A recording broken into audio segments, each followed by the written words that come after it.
তো যাচ্ছিলাম বাইক নিয়ে চট্টগ্রাম। এই যে ভাইটি আমার ক্যামেরা দেখে তাকাই আছে আমার দিকে।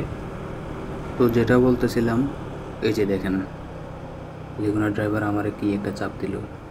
এটা অবশ্য চাপ না, কিন্তু এই ব্যস্ততম হাইওয়েতে আসলে এভাবে এত রাফভাবে গাড়ি চালানো আসলে উচিত না। উনি খুবই রাফভাবে চালাচ্ছে, কিন্তু আবার পিছনে অনেকগুলো যাত্রী ঝুলে ঝুলে যাচ্ছে। তো যাই হোক, আসলে ড্রাইভার ভাইদেরকে কি বলবো, ওরা আসলে ছোটো গাড়িকে কোনো গাড়ি মনে করে না, বিশেষ করে বাইকারদেরকে।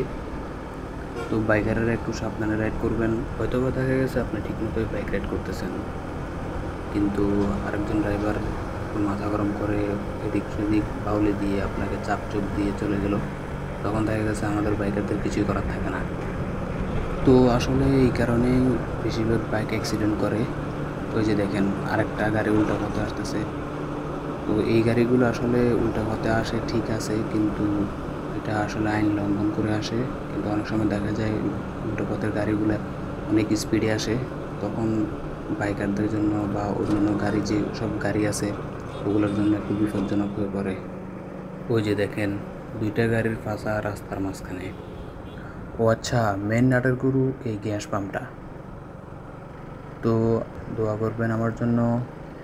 আল্লাহ হাফেজ। NS ব্লগ 2.0 সাথেই থাকুন।